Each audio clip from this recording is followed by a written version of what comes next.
અને તમે જોયું પાછા ખરીયાઈ જતા હોય છે, વાળ ખરીયાઈ જતા હોય, પણ તમે ક્યારેય જોયું કે હજી ઓલો ઉગે છે, નાનો છે, મોટો છે, તમને કઈ ખ્યાલ જ નહીં આવે, બધા પૂરેપૂરા જ લાગશે એકદમ. અને વધતા જતા હોય ને એમાં પછી અઠવાડિયું મોડું થઈ જાય ને કોઈક આવે, જય સાહેબ, હા કોણ છો ભાઈ?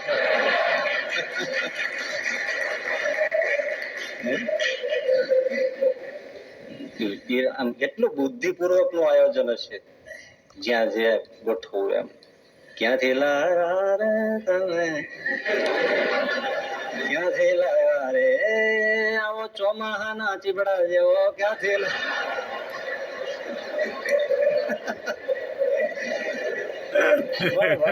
પક્ષ વાળા પછી કઈ ઓછા હોય કે રાખી મેલો તો અમે રાખી મેલો તો એ તમારી શેડાળી છોડી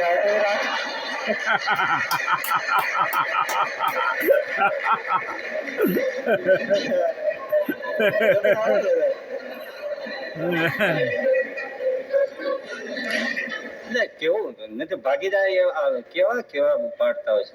ગોર ની ઝપટ માં લઈ જાય, ગોર લોટા પાટયા અગર ને નળિયા જેવો ના. અરે બધું બધું ઘણું છે બધું એવું. એટલે આ બધા હમણાં બહુ એવું પીડ્યા છે. 2012 માં બધો ભૂકો વળી જશે. તમે કયું એમ વળી જાય? આપણે કઈ એમ કેમ મારો આત્મા એમ કહે છે, તારો આત્મા વાળંદની વાટકી જેવડો.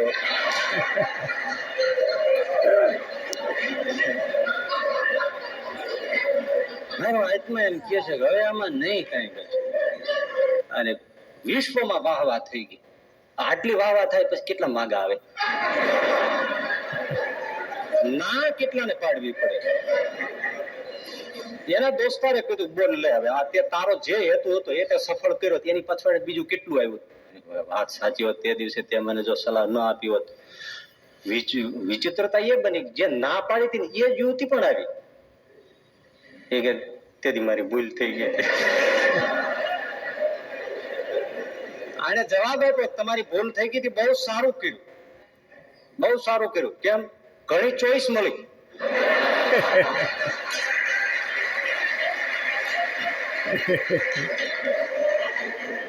એટલે મને ગમતમાં કોઈ યુવાન એટલે ગેંગા જેવો થઈને બેઠો હોય ત્યારે 3 વાર બોલો હે કરે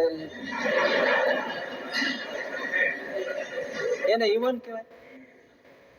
ઘણા આપણે એમ જોઈએ તો લગભગ એને કહેવાનું મન ન થાય કે યુવાન છે. પહેલા જતા એમ લાગે લુગડા વાહે રહી જશે ને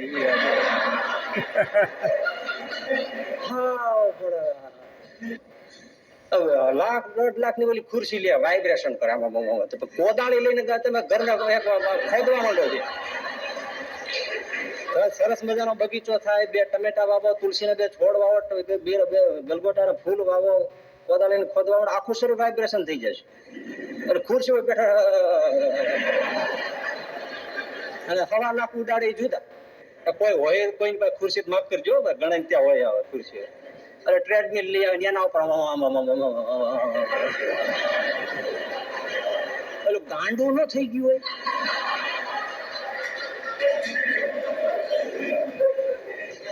શ્રમ નહીં તો ઘરમાં છે એ શ્રમ કરે તો શું ખોટું છે? તો આની કઈ જરૂર પડે? શું કરો? જોગિંગ કરી, કાનમાં ડીટડા ભરાવે ને નાનકો બરમુડો પહેરી નીકળ્યો. અને એવા ઘણા શિયાળામાં નીકળે, હું પાછી ન નીકળતા. જાડું આવું ડામરના પીપળા જેવું શરીર હોય અને એટલું જ બરમુડું પહેરે. હાથીનું મદનની રૂમાડે ચડ્યું હોય ને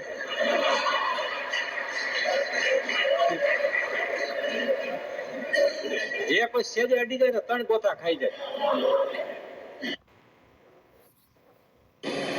યૌવનનો ગર્વ ન કરો પણ ગૌરવ કરો.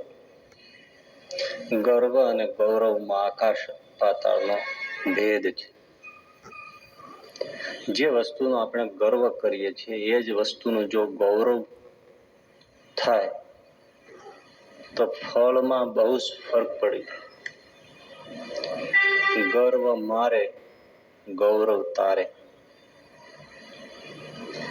ગર્વ પ્રતિષ્ઠાહીન કરાવે, જ્યારે ગૌરવ પ્રતિષ્ઠા અપાવે. ગર્વ માણસને અશુદ્ધ કરે, ગૌરવ માણસને શુદ્ધ કરે, પવિત્ર કરે. ગર્વ ધર્મથી તેમજ બીજી ઘણી બાબતોથી સુખથી પતન કરે, જ્યારે ગૌરવ ધર્મમાં સુખમાં વૃદ્ધિ પમાડે. ગર્વ ભગવાનને ગમે નહીં, ગૌરવ ભગવાનને ગમે. એટલે યૌવન છે What if you could claim a stake on what's એનો ગર્વ ન કરવો પણ ગૌરવ કરવો.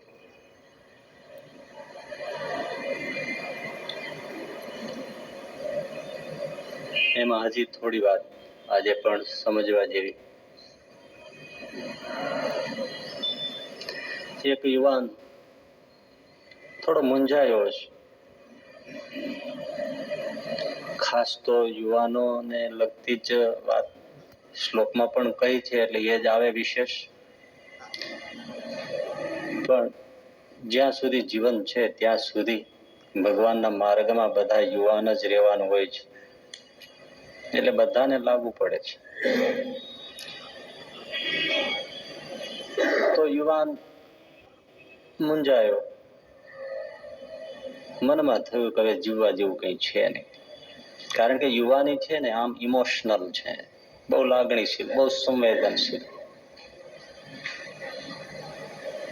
હજી અનુભવથી સિઝન થયો ન હોય ને,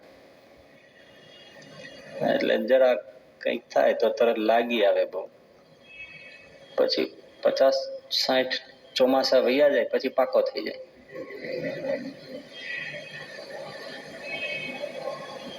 એટલે યુવાનને એમ થયું કે હવે શું જીવીને કરવું છે. અને યુવાનીમાં વિશેષ કંઈક ધક્કો લાગે કે કંઈક એવું થાય એટલે આત્મહત્યાનો વિચાર આવે કે પૂરું કરી નાખો અને વાત પતે.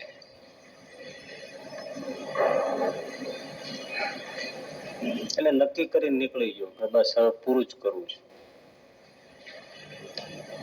પણ કોઈને ખબર ન પડે ત્યાં ઢળી જાય તો વધારે સારું.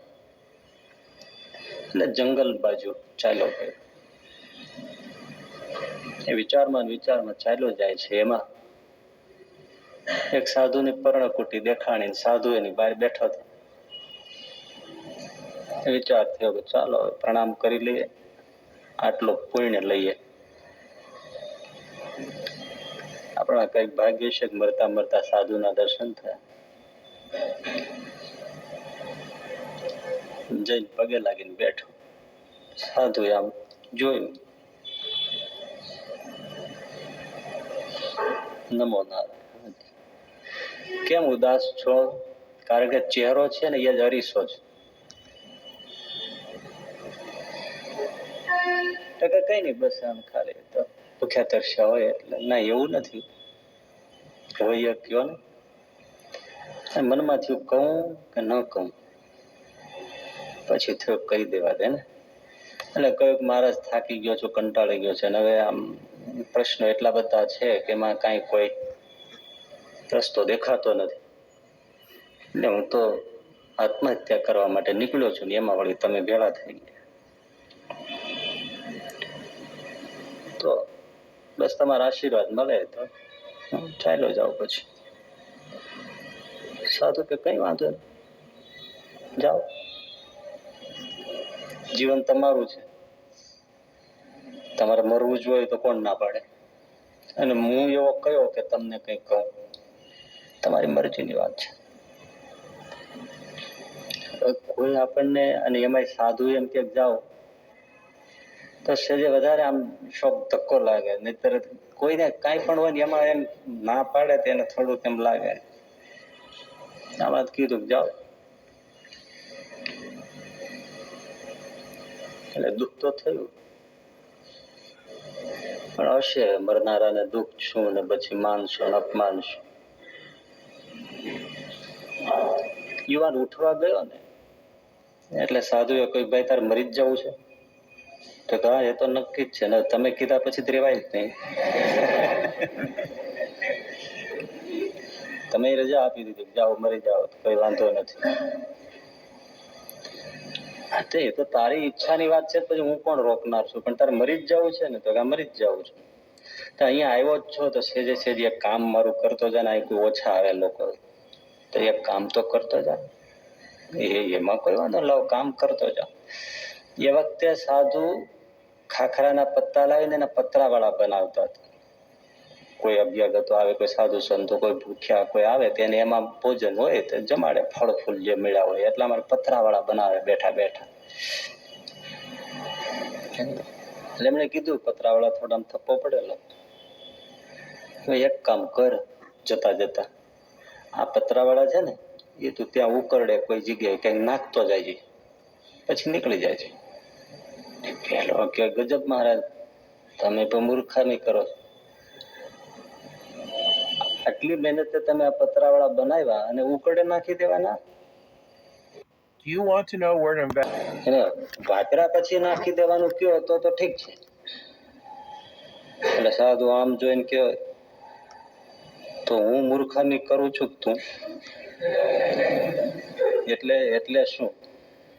આવો સરસ ભગવાને મનુષ્ય દેહ આપ્યો, એને વાપરા પેલા જ તારે ઉકરડે નાખી દેવો છે, મારી નાખો છે, ખતમ કરી નાખો છે. કેવી ઉપદેશની શૈલી હોય છે. એક પતરાવાળા ક્ષુલ્લક કિંમત છે, એને નાખતા વાપરા પહેલા તને આટલો સંકોચ થાય છે, તો આવું અમૂલ્ય જીવન એને આમ ફેંકી દેતા તને કાંઈ નથી થતું? હું તો કદાચ મૂર્ખ હોઉં પણ તું મહામૂર્ખ છે. પેલો ઉભો રહી ગયો, વિચાર તો કર્યા પતરાવાળા છે એને બનાવતા કેટલી મહેનત પડે છે. પત્તા લાવવાના, એને સરખા કેળવવાના, પછી એમાંથી સોયો બનાવવાની, બધા એને સરખા ગોઠવવા, સોયોથી જ બધા એને સીવવાના, પછી એને સરખા પાછા સૂકવવાના, ભાંગી ન જાય એમ સાચવવાના, અને પછી એનો ઉપયોગ થાય.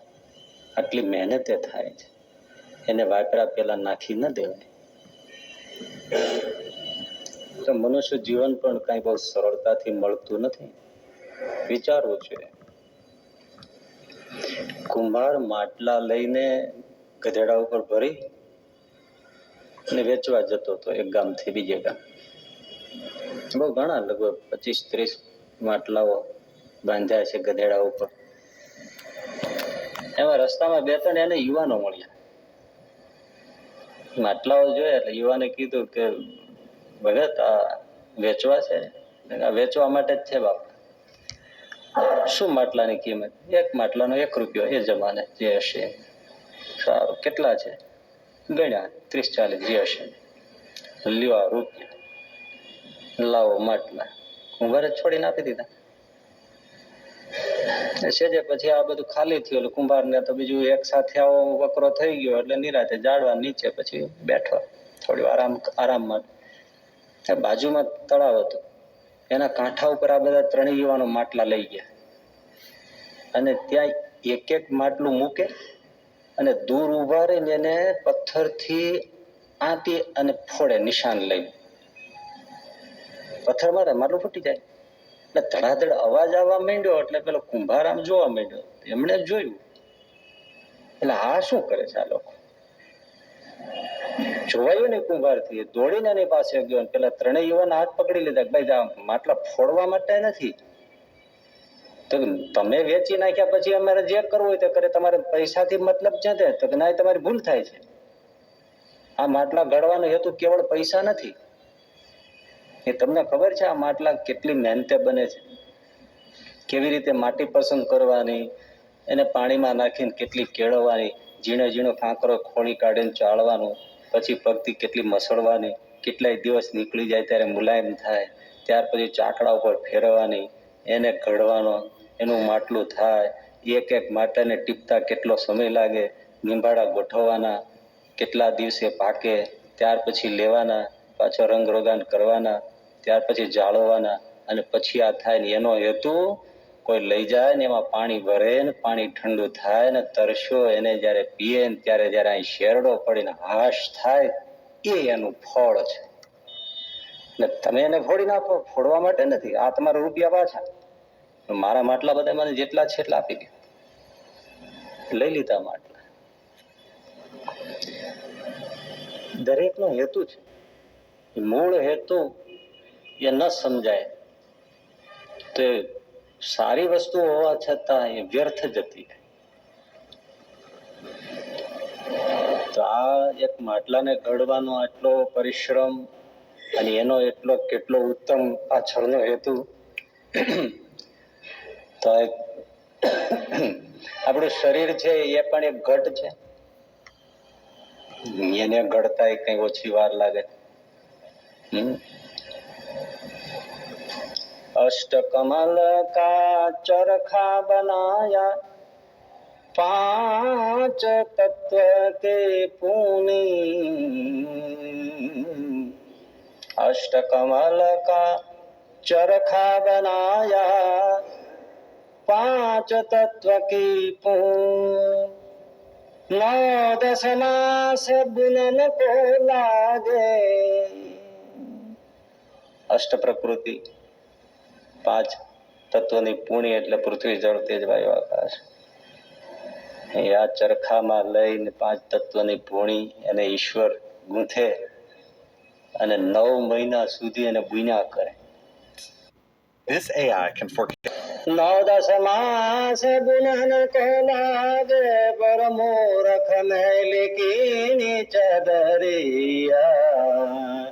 જીની રે જીની કે રામ નામ રસ ભીની ચદરિયા.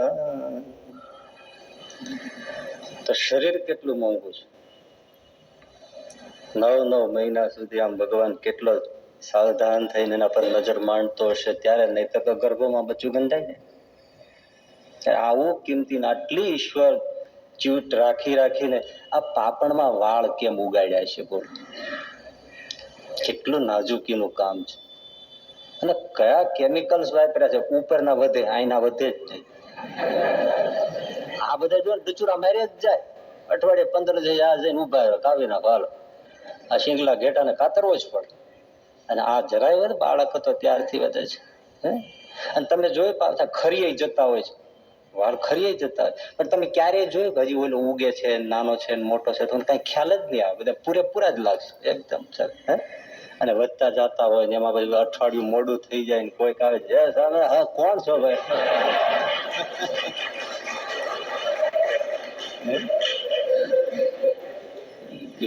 આમ એટલું બુદ્ધિપૂર્વક નું આયોજન હશે જ્યાં જે ગોઠવું એમ.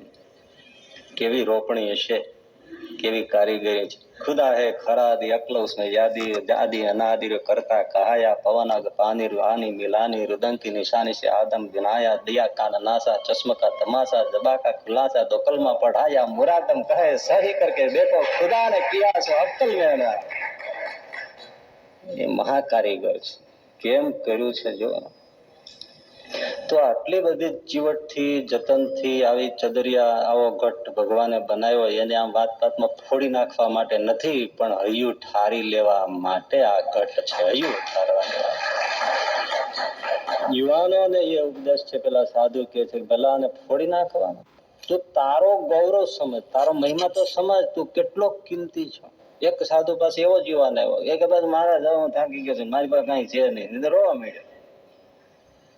સાધુ કે કાંઈ નથી, કાંઈ ફૂટી કોડીએ નથી બાપા. પછી હવે આનો અર્થ નથી. આમ હવે છે શું, કોઈને મોઢું બતાવે છે.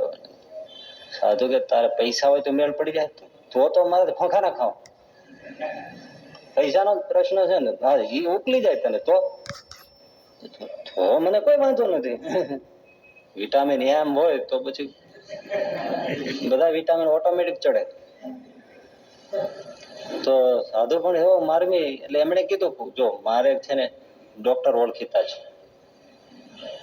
તો તારી 2 આંખ આપી દે. એને 2 આંખના 2 લાખ રૂપિયા આપશે. એ લોકો એક કેમ અપાય? હું બાડું થઈને પછી શું કરું? તો એક આપી દે ને. એક પણ આમ જીવતા મરી ગયા પછી ચક્ષુદાન કરી દઉં, આખું દેહદાન કરી દઉં. તો જીવતા તમે કહો છો કે આમ આંખ કાઢી દેવી? અરે 1 લાખ રૂપિયા મળી જશે. સારું 2 પગ કાપીને દઈ દેજે, એને રિસર્ચ સેન્ટરમાં કામ આવશે. પગ કાપીને 2 લાખ રૂપિયા આવશે. જો એ ના થાય આ ઠૂંઠા જેવું જવું ક્યાં? તો એક પગ આપી દે, એક લાકડી લઈને ભરવું, એવું ના થાય ને. કેવું લાગે? તો બે હાથ આપી દે ને, પગ રાખવા હોય ત્યારે. 2 લાખ રૂપિયા ના અપાવીશ ના, એવું ના થાય. રૂંઢ મૂંઢ કેવું લાગે?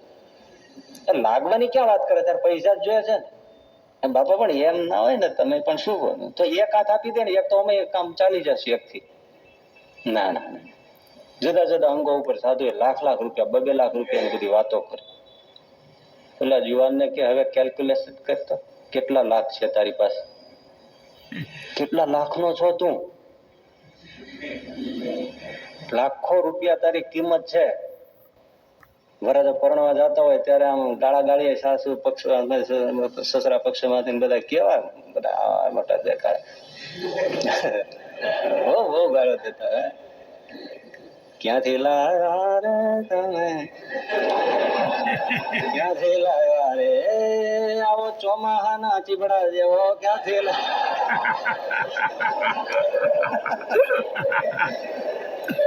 પણ વર્કે પક્ષ વાળા પછી કઈ ઓછા હોય કે રાખી મેલ્યો તો અમે રાખી મેલ્યો તો એ તમારી છેડાળી છોડી હાથે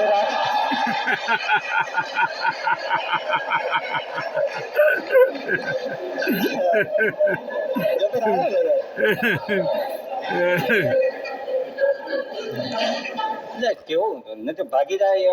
કેવા કેવા પાડતા હોય છે. ગોર ને ઝપટ માં લેજે, ગોર લોટા બાટયા અગર ને નળિયા જેવો ના.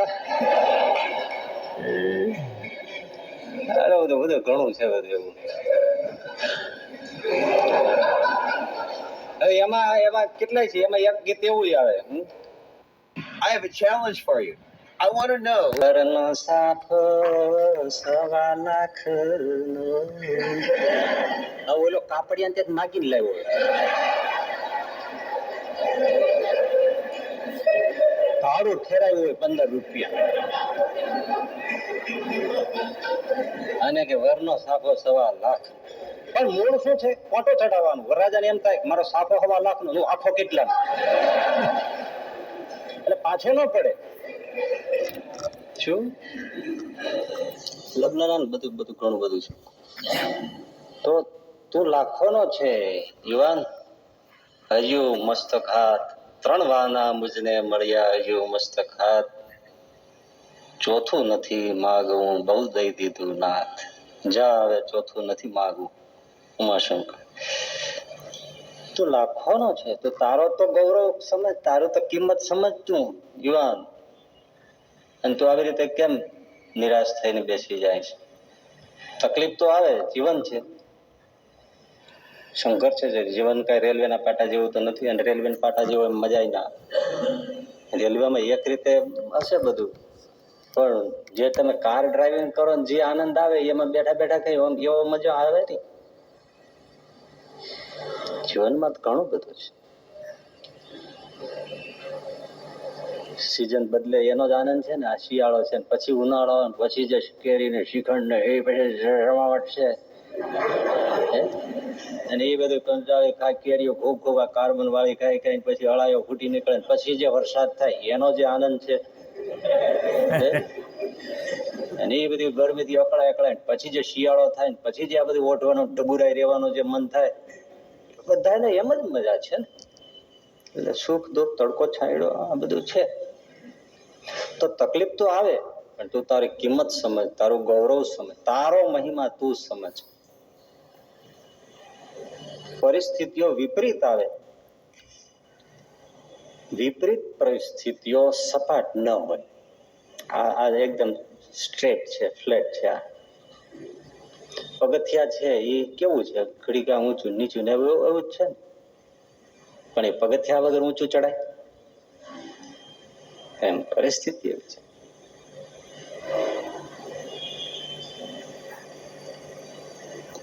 એક જણો કૂવો હતો ને તે 40 ફૂટ જેવો છે, પછી નકામો થઈ ગયો. એટલે ખેડૂતે ગધેડા વાળા વણજાડા હોય ને એને બુરવા માટે આપી દીધો. બહુ મજાની વાત.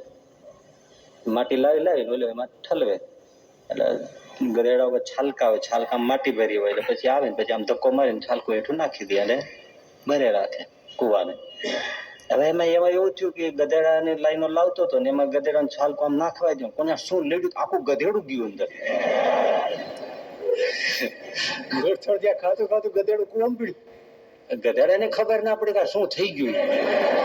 વાતે સાચી, એને કાંઈ ખબર જ ન હોય ને, કુંભારને ખબર છે પડી ગયું આ શું થઈ ગયું. ઓલું ગધેડું બીજું અમે ચાર બધું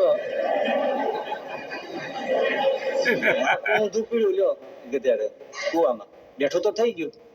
કાઢવું કેમ? અંતરિયાળ જગ્યા કોઈ બીજું નહીં, આને તો આપેલો કોન્ટ્રાક્ટ એમને પૂરવાનો. કુંભારે વિચાર કર્યો કે આમે ઘણો ઉપયોગ આવ્યો છે, જવા દો ને તો બુરી દો, પેલો પેલો દફન થઈ જાય, વાત પૂરી. કાઢવો કેમ? એટલે જશે જવા દો, એક ઓછો બીજો ઈલાજ નહોતો એટલે માટી એને નાખો પૂરું થઈ જશે. ઓલું માટી નાખે ગધેડા ઉપર જ પડે. ગધેડો છે ને માટી જેવી પડે ને જેવું માટી છલકો પડે તો રામ આમ કરી નાખે. વાતે આમ જ કરવાનું, બીજું તો કરવાનું. માટી માથે પડે ગધેડો રામ આમ કરી નાખે. એ માટી નાખતો ગયો, ગધેડો નાખતો ગયો, હેઠી ઠંડાવતો ગયો. એનો ટેકરો છે, જે ટેકરો થાય એના ઉપર ચડી જાય. વળી માટી નાખે, વળી ટેકરો થાય એમાં ચડી જાય. આખો કુવો બુરાઈ ગયો, ગધેડો બહાર નીકળી ગયો.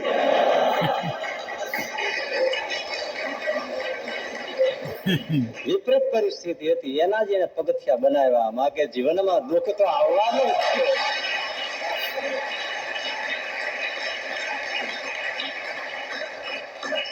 મહાપુરુષો, સજ્જન પુરુષો વિશ્વમાં એ જ કહેવાના છે કે એના તરફ ફેંકાયેલા પથરાઓને હાથે ડાબા ને જમણા બે હાથે ઝીલી ઝીલીને પોતાના જીવનની જે ઇમારત બનાવે છે એ જ મહાપુરુષ, એ જ સજ્જન.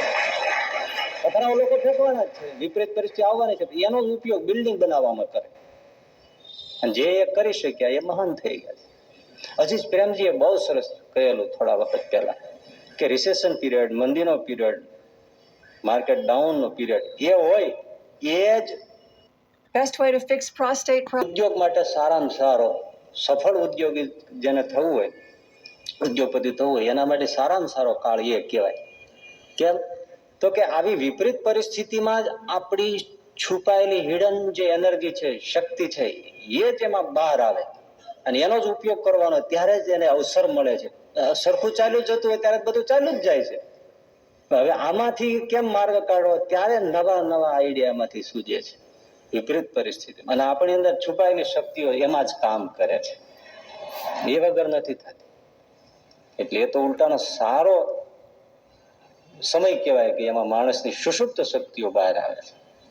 વાત તમે ગણી જો ને, ગરીબ બાળકો હોય છે એ બહુ જ ઊંચી પરિસ્થિતિએ પહોંચી જાય છે ને. ઘણા લોકોને તમે જો સામાન્ય સ્થિતિ સાધુ પુરુષોમાં જો છે તો એને બહુ ગરીબ, જે ખાવા પીવાનું ન હોય, માતા પિતાને છત્ર છાયા ગુમાવ્યું હોય, એવા જ મોટા ભાગના મહાપુરુષો નીકળશે તમને. 99% એવા મળશે.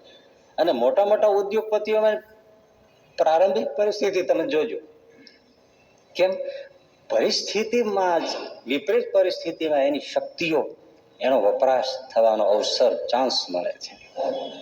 એટલે એ જ એને આગળ લઈ જાય છે. પણ છે બધું પોતાના ઉપર આધાર. એટલા માટે હથોડો એકનો એક તમારા હાથમાં હોય, કાચ ઉપર મારો ટુકડા ટુકડા થઈ જાય. આ લોખંડ ઉપર હથોડા પડે, નવા નવા ઘાટ રૂપ રંગ ધારણ કરતું જાય. એટલે એક પરિસ્થિતિ ભાંગી જાય છે અને બીજો ઉલટાનો નવા શણગાર સજી અને સમાજની સામે આવે છે. એટલે વિપરીત પરિસ્થિતિઓ હોય, આવે છે, પણ એક બહુ મોટી કુદરતની જો રીત સમજાય, ખરેખર આ જે વાતો જે આપણે કહી છે એ એમ જ છે. વિપરીત પરિસ્થિતિઓ જ માણસને ઘડે છે.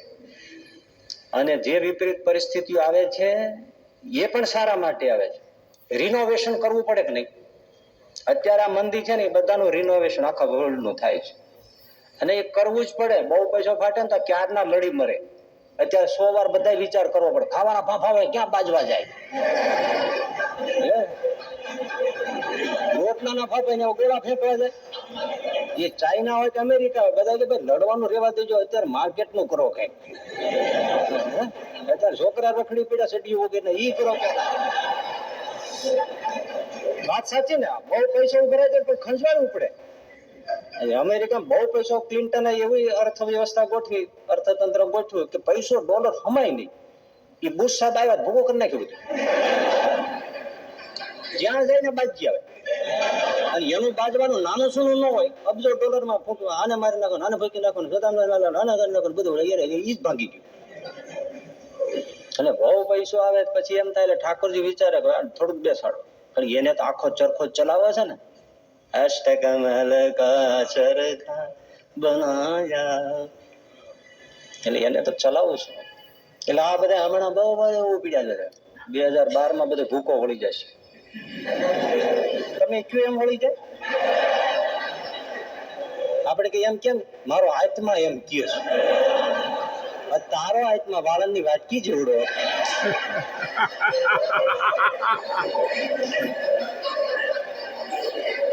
મારો આત્મા એમ કહે છે કે હવે આમાં નહીં કઈ બચે. એટલે ઠાકોરજીને આ બધું ચલાવવું છે. પરિસ્થિતિઓ તો આવે.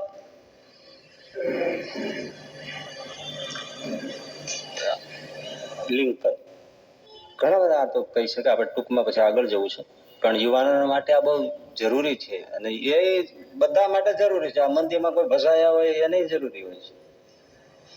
સારું એમાંથી સાદગી શીખાય. ઘણા પછી મોબાઈલ ઓછા વાપરતા થઈ જાય. બબે શાક બનાવતા હોય, એક શાક ઉપર આવી જાય, ક્યારેક વગર શાકે ડાયટિંગ કરતા થઈ જાય. બહુ ફેર થાય. ઘણા મને જો ને હાવ સાચું કોઈ નામ ન દેવાય, પણ ઘણા લોકો છે ને સારું હતું ને ત્યારે મને 2 દિવસ 3 દિવસે ફોન આવ્યા જ રાખે આઉટ સ્ટેટમાંથી. આ મંદી આવી છે ને મહિના સુધી નામ જ નથી લેતા. નામ નહીં, નામ ફોન કરવાનું નામ નહીં. બિલ ચડી જાય શું કરે? મેં કીધું મારે કેટલી શાંતિ થઈ ગઈ. એટલે ઘણો બધો એમ શિક્ષણ છે. 8-10 ચૂંટણીઓમાં તમે જુઓ ને, નાની મોટી ચૂંટણીઓમાં જ્યાં ઉભા રહ્યા લિંકન હારે. તારીખ વાર એ બધું જો તમે જુઓ ને કોઈને બતાવો કે આ એક માણસ છે ને એની હાર આ છે જીવનનો રેશિયો, તો એમ જ થાય કે આ માણસ કમ ભાગી છે.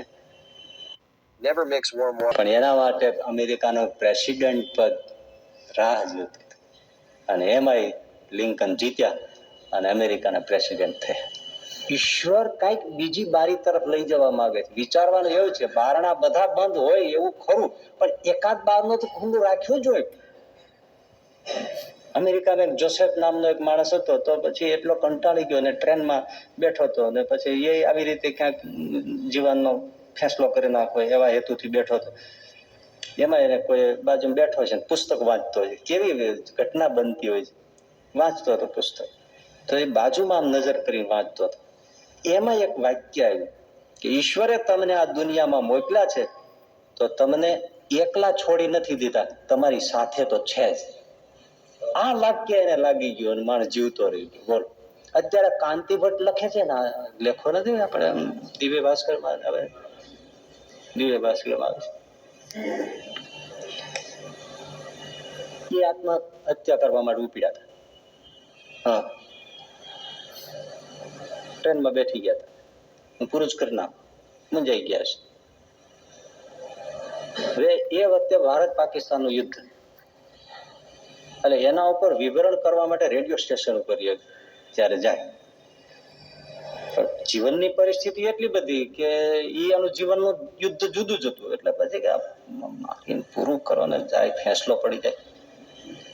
પણ યુદ્ધ વિશે રેડિયો ઉપર બોલવા આવતા અને મરવા માટે ટ્રેનમાં બેઠા છે. એમાં એની પાછળ 2 જણા બેઠા હતા ને, એ વાતો કરતા હતા.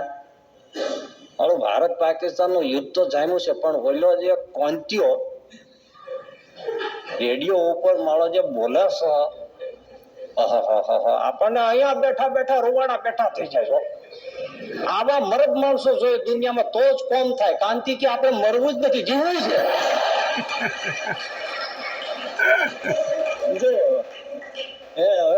આટલું બોલે એમાં માણસ બેઠો થઈ ગયો ને. અને કોંચી હજી લખે છે.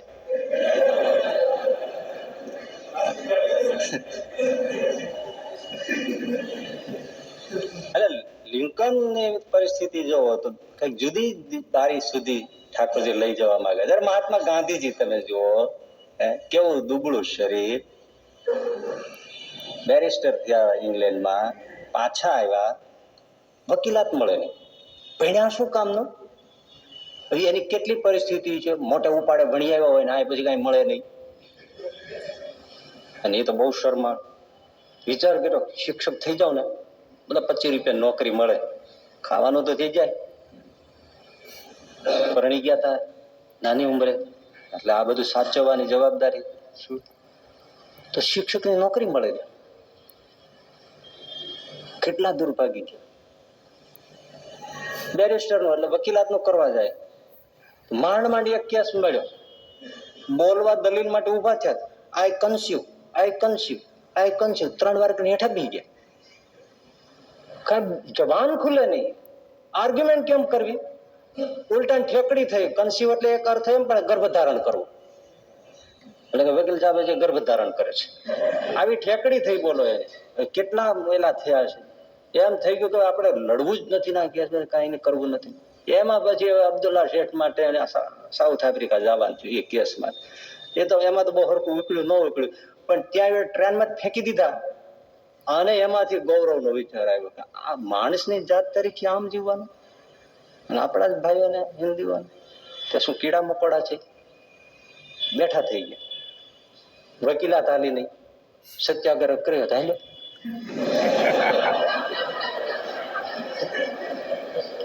અને મહાત્મા ગાંધી થઈ ગયા. બોલો, મહાત્મા ગાંધીજી થઈ ગયા. જો એને શિક્ષકની નોકરી મળી ગઈ હોય તો એમનું જીવન પૂરું કરીને વયા ગયા હોય. કોઈ ઓળખતે નહીં ભોજોભાઈ.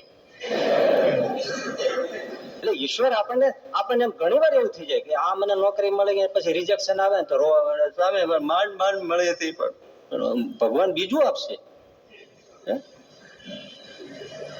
બહુ કઈ ગોઠવી રાખ્યું છે, પણ વિશ્વાસ નથી ને.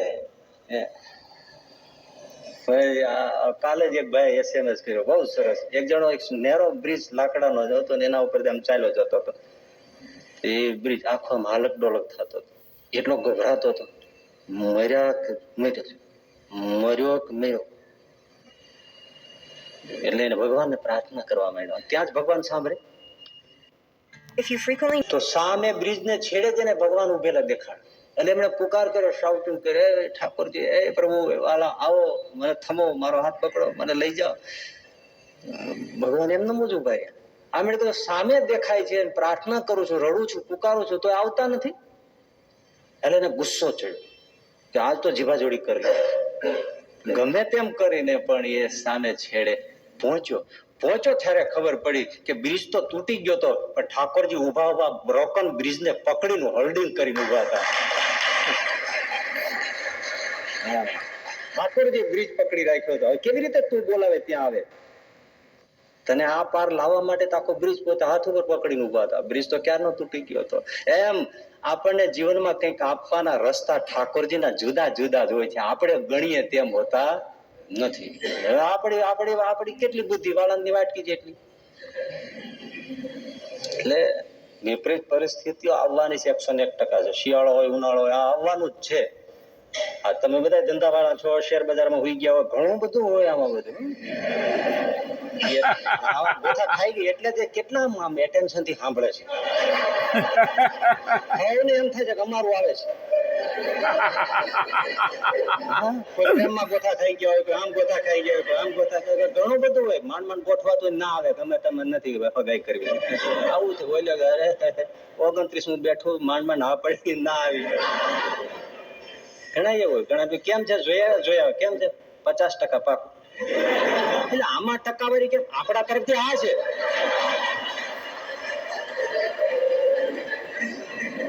એની હા આવે એટલે આપણે પૂરું. એટલે 50% કહેવાય કે નહીં? તો વાત સાચી. એમાંય ટકાવારી મૂકે. બોલો. એટલે મહાત્મા ગાંધીજી જો કેવી મોટી એના માટે ભગવાને એક મોટી જવાબદારી તૈયાર રાખી. આપણે નાનું પકડવા બેસતા હોય. ચર્ચિલ પણ રાજકારણમાં ફેંકાઈ ગયેલો, બદનામ થયેલો. બીજું વિશ્વ યુદ્ધ થયું ત્યારે કોઈ વડાપ્રધાન થવા તૈયાર નહીં. કારણ કે આમાં આબરૂ જ આવવાનો જ હતો. આમાં કેવી રીતે ચારે બાજુથી બ્રિટન ને યુરોપ ને બચાવવું એ સામાન્ય કામ હતું જ નહીં. એટલે ઓળ્યો પછી હાવ નાખી દીધા જેવો ચર્ચી લેતો ને એને કે બેસાડી દો, જે જોયું એમાં કે આની આબરૂ તો આમે ગઈ છે ને આમે ગઈ છે, આ કે મારી આમે નથી ને આમે નથી, ચર્ચીને બેસાડ્યા, મેદાન મારી ગયું. બોલો, એને તારી દીધું. ક્યાં કેવો ભગવાને યુક્તિ એની ગોઠવી રાખી હોય છે. કહેવાની વાત એ છે, કોઈક ને કોઈક વિશિષ્ટ હેતુ માટે માણસનો જન્મ હોય છે. પુસ્તક તમે ઉપાડો એમાં કોઈ ને કોઈ પાનું એમાં એનું વિશિષ્ટ યોગદાન તો છે જ. સાવ બ્લેન્ક હોય તો નંબર તો આપે છે ને. આ બંધ ઘડિયાળ પણ 2 વખત તો ટાઈમ સાચો બતાવે જ છે ને.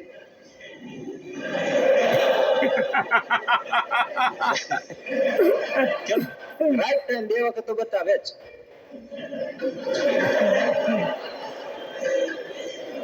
કોઈક ને કોઈ હેતુ તો હોય જ. ગમે એ હેતુ ને આપણને ભલે ખબર ના હોય. એક એન્જિનિયર હતો અને એને ફોરેન ની વાત છે, એને એક યુવતી સાથે લગ્નનું નક્કી થવાનું છે અને અચાનક એ પેલી યુવતીએ ના પાડતી હતી કે આઈ ડોન્ટ લાઈક, મને પસંદ નથી, જાઓ. હવે આ કેવો નિરાશ થાય. 2-3 વાર આવી રીતે ગોથા ખાઈ ગયો એ પછી મજબૂત થઈ જાય.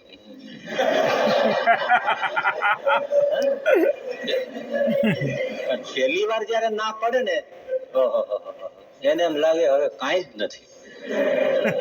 એટલે આને થઈ ગયું બસ હવે મારે મરી જવું છે.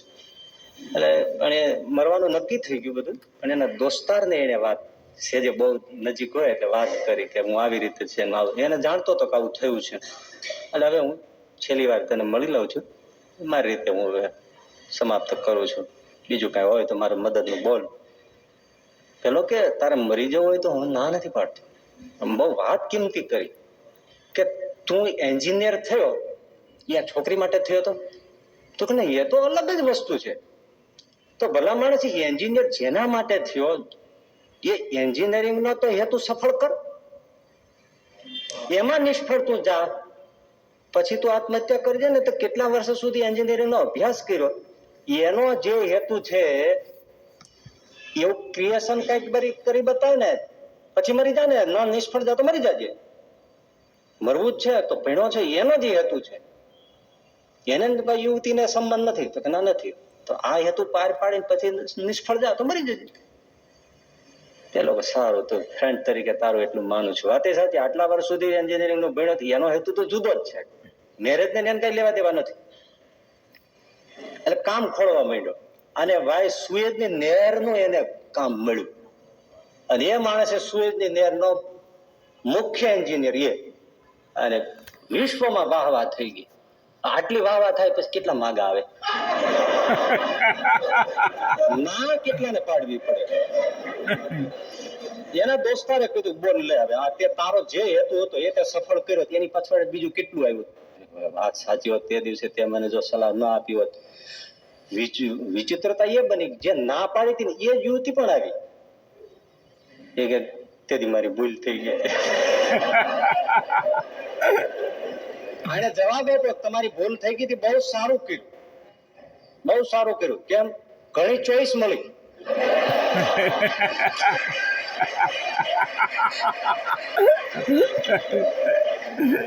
એટલે મને ગમતમાં કોઈ કીધેલું મને કે એક મોબાઈલ અને એક લગ્નનું 2 બાબતમાં એવું છે ને લીધા પછી ખરખરો જ થાય. થોડું મોડું કર્યું હોત ને તો સારું મોડલ મળે.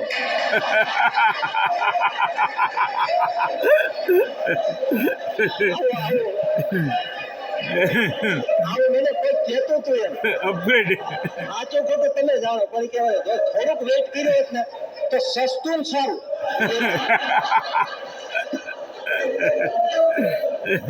લીધા પછી બધા પસ્તાતા હોય છે. થોડીક વેઇટ કરવાની જરૂર હતી, થોડીક. બોલો હવે તમારે ટેન્શન કેટલું રિલીઝ થાય છે.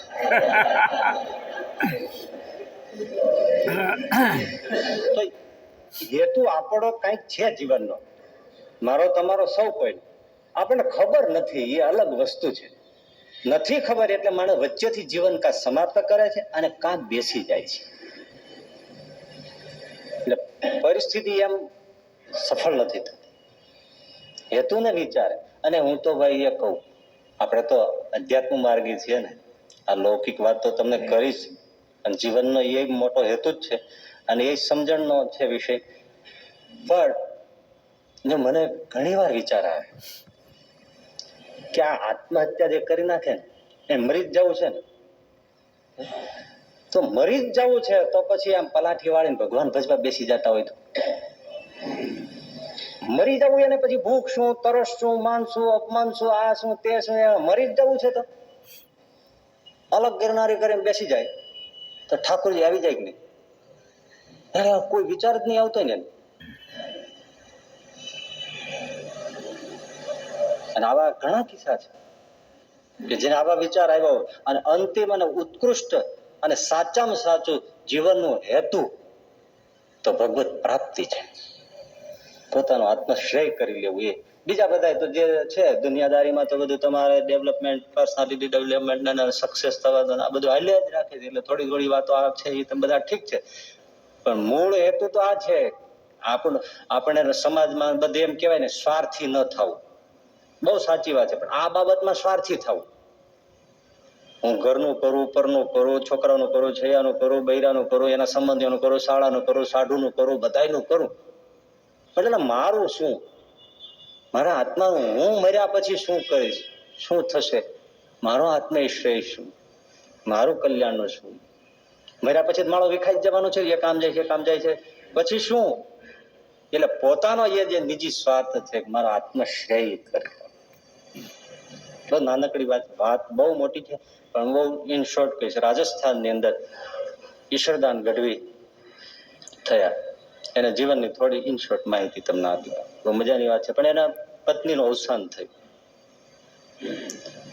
કેતાળ બહુ, એટલે એને એટલું બધું લાગી આવ્યું, દુઃખી થઈ જાય અને બસ એ જ વિચારો આવ્યા કરે કે હવે જીવવામાં કોઈ સાર નથી. કારણ કે એને બહુ જ સારું પાત્ર હતું એ ચાલ્યું. ખાય નહીં, પીએ નહીં, રડ્યા કરે, પછી નક્કી થાય કે મારે મરી જ જવું છે અને જીવન એ સિવાય બીજું કાંઈ છે નહીં. એના કાકા એને બહુ સમજાવે, એ બેટા આવું ના હોય. તો કે ના, બસ મારા માટે એક જ હતા અને હવે જે હતું એ બધું પૂરું થઈ ગયું, મને કોઈ રસ નથી. રસ નથી ઉડી જાય એ વાત સાચી છે તને, પણ એમ મરી જવાનો અર્થ નથી ને. તું મરી જાય ના, ચલો તારું મન હળવું થાય તો મારી સાથે દ્વારિકાની જાત્રા કરી આવશે.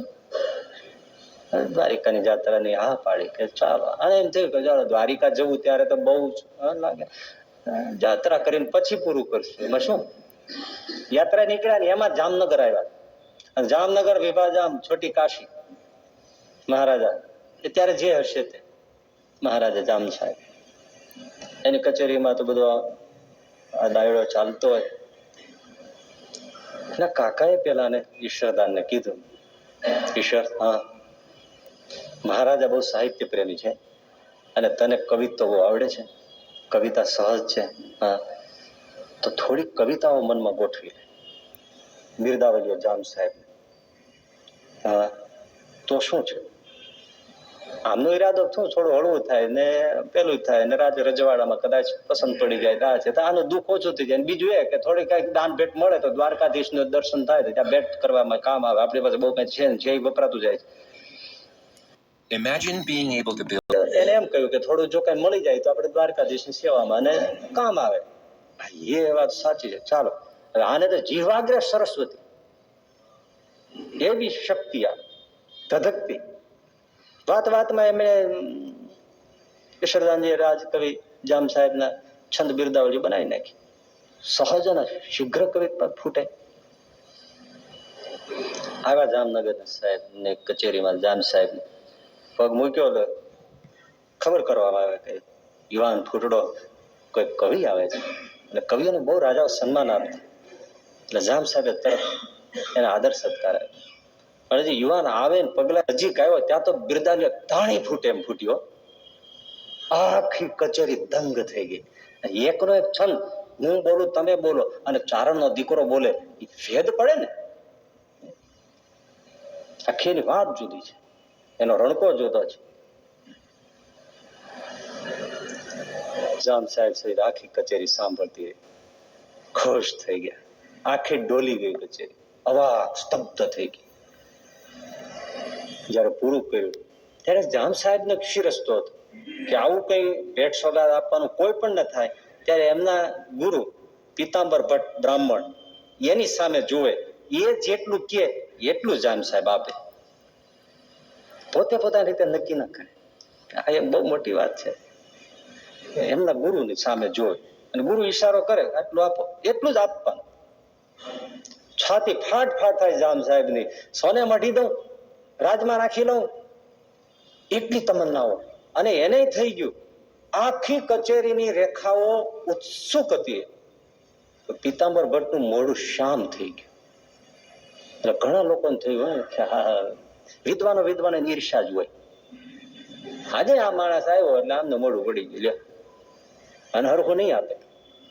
વાત એ સાચી. પીતાંબર ભટ્ટ 2-3 વાર મહારાજ ઈશારો કરે ત્યારે સામે જોયું. બોલો ગુરુ મહારાજ, શું આપશો? મહારાજ, હું કહું એ તમે આપો જ છો, પણ છતાં આપશો? પૂછવાનું હોય મારે. જગ વિખ્યાત વાત છે કે તમે બોલો એ આપી દો. રાજ કહેતા હોય તો રાજ આપી દો. એમ આપશો તો હા. એના માથામાં 7 જોડા મારો. આ બીજો ફટકો ઈશ્વરદાન. આટલી કચેરી આફરીને છે ને એમાં સન્માનની જગ્યા. હવે કયો ચારણ બચ્ચો સહન કરે? આપણે કોઈ સહન ન કરે ને આપણે હવે એને સામે ઉભા રહીને મુજરો કરે ને એમ પછી ઇનામ 7 જોડા માથામાં મારો એટલે શું કહી? ચાપ 3.5 કરોડ રૂવાડા ઈશ્વરદાનના ખડા થઈ ગયા. એક તો ચારણ પૂંછડી અડી જાય ને સાપ વળ લઈ જાય એમ ઈશ્વરદાનજી વળ લઈ ગયા. અને એક તો મરણિયો માણસ હતો, અને એના કાકાએ ચાલી લીધો. તું કશું કરતો નહીં. પેલા તો ચારણો હથિયાર રાખતા. જો સામે ન વપરાય તો પેટમાં ખોચીને મારી નાખે. આને તો મરવું તો હતું જ.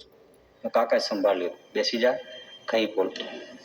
પણ આને નક્કી થઈ ગયું, ચાલો ઉઠીને વૈયા ગયા. હવે પીતાંબર ભટ્ટ હોય નહીં જામનગરમાં. નક્કી કરી નાખ્યું ઈશ્વરદાને. અને વાત એ સાચી. આનો ફેસલો પેલા પાડવો હોય. આ મારું અપમાન નથી, સરસ્વતીનું અપમાન છે. વાત એની સાચી. આ સરસ્વતીનું અપમાન છે. અને હવે એને હું જીવતો ન રહેવા દઉં. કાકાને ખબર ના પડવા દીધી. પણ પીતાંબર ભટ્ટનું ઘર ખોલી લીધું. આખા નગરમાં વાત વ્યાપી ગઈ કે પીતાંબર ભટ્ટે ખોટું કર્યું છે. જામ સાહેબ ઉચ્ચારી શકતા નથી, પણ એને થઈ ગયું ગુરુએ ખોટું કર્યું છે. પણ કહેવાય નહીં. એને પીતાંબર ભટ્ટનું ઘર ખોલી લીધું અને આજુબાજુ ઝાડી ઝાખરામાં છુપાય. એનું ઘરનો દરવાજો ખુલ્લો હતો. એમાંના ફળિયામાં તુલસીનો ડૂવો હતો. એમાં છુપાઈ ગયા. ખુલ્લી તલવાર, કાળની જીભ જેવી. જેવા આવે કચેરીમાંથી ધાડ દઈને ઉડાડી નાખો. બેઠા, બારણું બંધ. જેવા પીતાંબર ભટ્ટ આવ્યા એટલે બૂમ પાડી, બારણું ખખડાયું. એટલે અંદરથી પત્ની કીધું, બારણું ખુલશે નહીં. અરે દેવી, કેમ નહીં? તો આજ તમે સરસ્વતીનું અપમાન કર્યું છે, મને વાવડ મળ્યા છે. યુવાન કવિનું ભર કચેરીમાં આટલું અપમાન. એ તમે માફી ન માગો ત્યાં સુધી દરવાજો ન ખોલો. હું અર્ધાંગના છું તમારી. આ બહુ ખોટું કર્યું છે તમે. પીતાંબર ઈશ્વરદાન બેઠા બેઠા સાંભળે કે આ શું હવે મામલો શું થાય છે. પીતાંબર ભટ્ટ બોલ્યા કે દેવી, ખુદ મહારાજા ન સમજે, આખું નગર ન સમજે કે મેં શું કામ એના માથામાં જોડા મારવાનું કહ્યું, પણ તમે તો મારા અર્ધાંગિની છો, તમે મારો રહસ્ય જાણતા હો. મેં શા માટે એના માથામાં 7 જોડા મારવાનું કહ્યું એ મને પેલા પૂછો, પછી તમે મને રોષ ઠાલવો. એટલે આને એમ થઈ ગયું પેલા જાણી લેવું પછી જ કઈક કરવું. એનું કારણ શું છે એમ?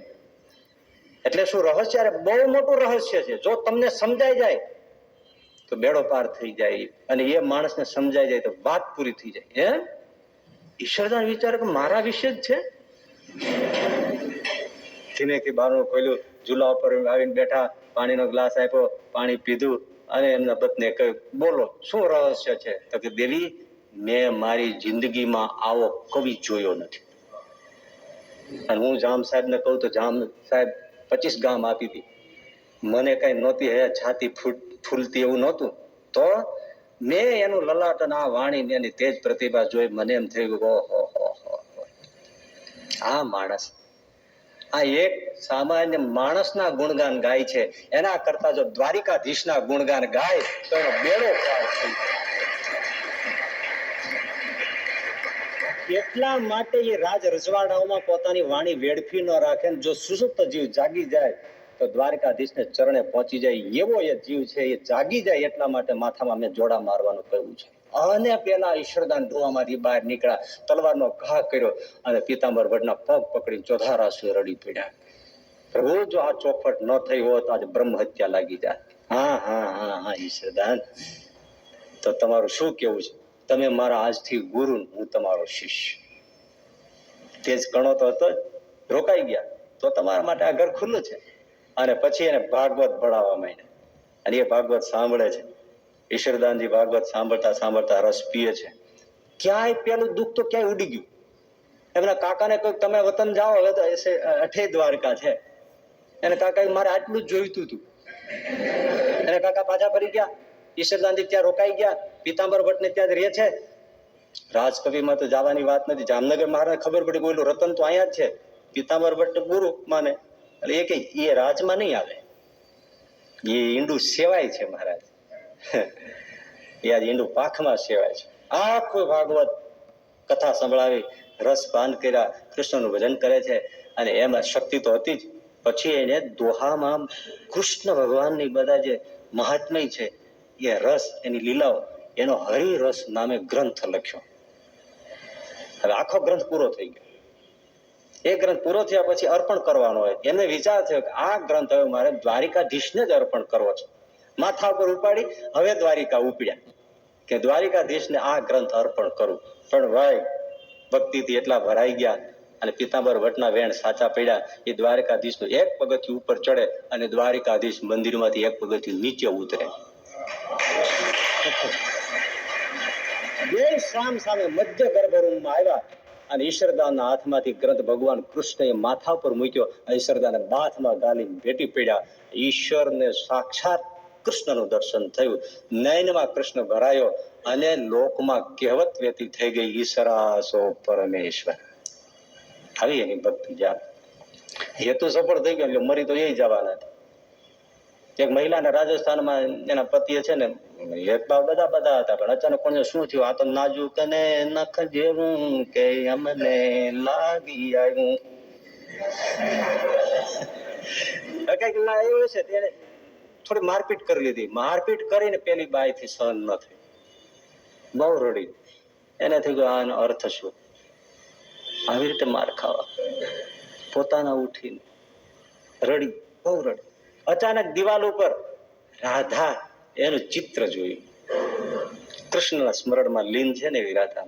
આને થઈ ગયું ઓહો, આવા ધણીના માર ખાઈને જિંદગી બરબાદ કરવી એના કરતા કૃષ્ણને ના વરવું.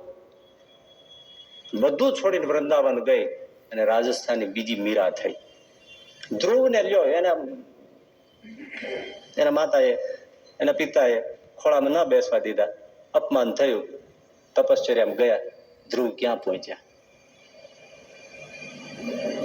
જેને જેને લાગ્યા શબ્દો, બાણ લાગી જાય તો ગૌરવના બાણ છે આ. બેઠા થઈ જાય, કામ થઈ ગયા. જીવનનું પરમ લક્ષ્ય છે ભગવત પ્રાપ્તિ કરવા. વેડફવા માટે જીવન નથી, વ્યથિત થઈને દુઃખી થવાનું જીવન. થાય બધી તકલીફો હોય, નિરાશા આવે, બધું જ આવે, પણ કઈ દુનિયાદારીના હું તો કામ ન સૂજે તો હરિભજન કરી લેવા જેવું ખરું કે નહીં. અને એ કરીએ તો પછી ઓલો ઠાકોરજી તો આપવાનો જ છે આમે. પણ આવું મહામૂલું જીવન એને બરબાદ ના કરાય. એટલે યુવાનો હોય ઇમોશનલી તો ભાંગી પડવાની પણ જરૂર નથી, પણ આપણો હેતુ કંઈક ભગવાને ગોતી રાખ્યો હશે એમ માનીને આત્મવિશ્વાસ, ભગવાનનો વિશ્વાસ અને એની સાથે સતત પુરુષાર્થ. યુવાનનો અર્થ જ છે કે સતત પ્રયત્નશીલ. આળસુ ને પ્રમાદી એ યુવાન નથી. આ બીજું સૂત્ર છે. ભગવત શ્રદ્ધા, ભગવત ભક્તિ જે યુવાનને માટે, દરેકને માટે એ ઉપયોગી છે. પણ સાથે યુવાન એટલે ગેંગા જેવો થઈને બેઠો હોય ત્યારે 3 વાર બોલાવે હે કરે. એને યુવાન કહેવાય? યુવાન તો નાગના કણા જેવો, શરીરમાં ભલે લોહી ઓછું હોય, Imagine creating a તો તીવ્રતા તેજ તણખો હોવો જોઈએ. ઘણા આપણે એમ જોઈએ તો લગભગ એને કહેવાનું મન ન થાય કે આ યુવાન છે. હાલા જાતા એમ લાગે લુગડા વાહે રહી જશે ને ઈ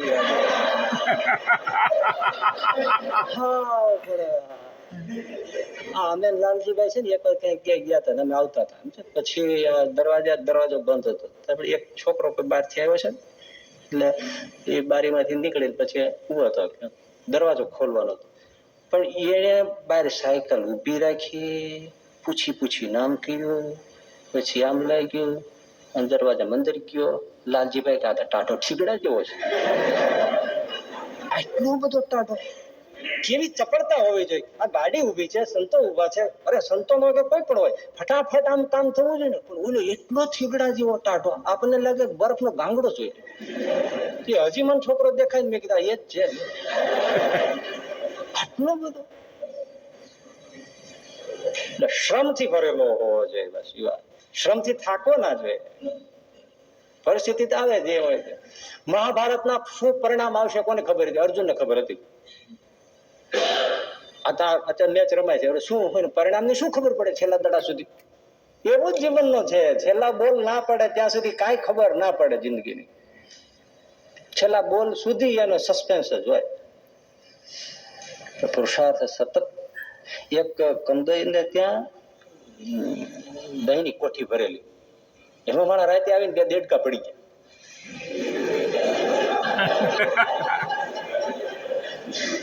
કેટલું જાજુ દહીં એમાં દેડકા, એક દેડકો હતો, બે ભાઈબંધ હતા, એટલે એક કરો તો રડવા જ માંડ્યો. હરી ગયા આવી ચડ્યા, આ ચીકણું લાગ જેવું, હવે આમાં બહાર નીકળાય ને તળિયે ગયો, મરી ગયો. તરત 2 મિનિટમાં કામ પૂરું થઈ ગયું. બીજો હતો ને એ મરી થોડું જોવાય. પુરુષાર્થ સતત કરવો જોઈએ ને. શ્રમ એ જ પારસ મળે. મારો કઈક યુનિવર્સિટીમાં સાંભળી ગયો છે,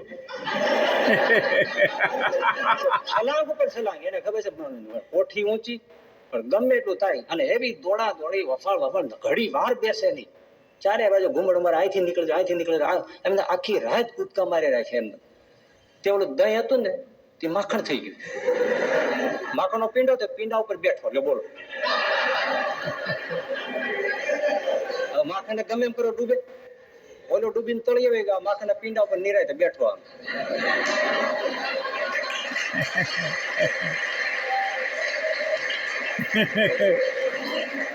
દેડકો કે હાશ બચી તો ગયા. હવે સવારે ઓલો કંદો આવ્યો ને ઓલો મને જોવાય કે દેડકો અહીં ક્યાંથી લઈને પકડી બહાર નાખ્યો. એટલે કે આટલું જ જોઈતું હતું, હજી આટા મારતો છે લહેરથી. શ્રમ કર્યો તો ને, અને પેલા શ્રમ છોડી દીધો તો જીવનથી ગયો. યુવાન એટલે સતત શ્રમ છે. શ્રમ પરસેવાથી નાય એ યુવાન છે. કામ જોઈએ, એના હાથ છે ને કામ ન મળે તો ખંજવાળવું પડવું જોઈએ. આ તો કામ ચીંધો તો ખંજવાળવું. અરે છે ને તમે કરનાર ને હું બેઠો છું, તારો શું બેસવા માટે જન્મ થયો? કામ જોઈએ એને, શ્રમ. અને આજે શ્રમ 2 પ્રકારના છે, એક શારીરિક શ્રમ, બીજો માનસિક શ્રમ. આજે માનસિક શ્રમ વધતો જાય છે. ટેબલ વર્ક છે, કોમ્પ્યુટર ઉપર છે, પેલું છે ઓફિસ વર્ક, આ તે બધું. શારીરિક શ્રમ સાવ જો ઘટતો જાય છે. શારીરિક શ્રમની બહુ મોટી જરૂરિયાત છે, હેલ્ધી માઇન્ડ માટે પણ અને હેલ્ધી બોડી માટે પણ શારીરિક શ્રમ તો જોઈએ. વિચિત્રતા તમને લાગશે કે વિચિત્રતા છે જ. ઓફિસમાં આરામથી બેસવું, ગાડીઓમાં ફરવું, 5 ડગલા જવું હોય તો કાર વગર જવું નહીં, ઘરે હોય તો ઘરવાળા હોય તો કચરા પોતા માટે નોકર, વાસણ માંજવા માટે નોકર, શાકભાજી રસોડા માટે નોકર, કપડા ધોવાના નોકર, ગાર્ડન હોય તો એ બધે કાપવા માટે નોકર, સાફ સફાઈમાં નોકર, બધું નોકર અને મશીનમાં કામ કરાવવાનું. અને પછી 2 જણા જીમખાનામાં જઈને મશીનરી બથોડા લે. પૈસા દે અને વાંદરાની જેમ આંવળ છેડા લે.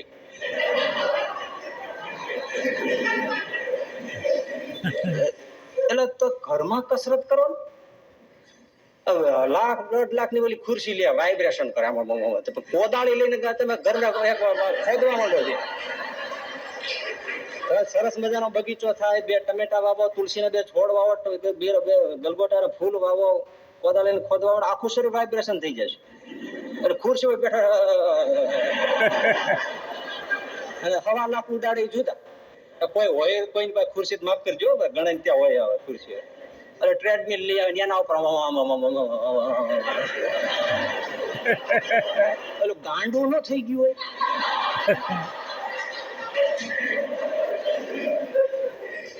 શ્રમ નહીં તો ઘરમાં છે એ શ્રમ કરે તો શું ખોટું છે? તો આની કાંઈ જરૂર પડે? એટલે આપણે બહુ વિચિત્ર જિંદગી અત્યારે આ બધી જીવાય છે. જે જરૂરી શ્રમ, ચાલીને શાક લેવા જાવ હોય તો નહીં જાય, પછી કસરત ને વ્યાયામ શાળામાં પૈસા ચૂકવીને દોડ. શું કરો? જોગિંગ કરી, કાનમાં ડીટેડા ભરાવે ને નાનકો બરમુડો પહેરી નીકળ્યો. અને એવા ઘણા શિયાળામાં નીકળે, હું પછી ન નીકળતા. જાડું આવો ડામરના પીપળા જેવું શરીર હોય અને એટલું બરમુડું પહેરે. હાથીનું મદનનું રૂમાડે ચડ્યું હોય ને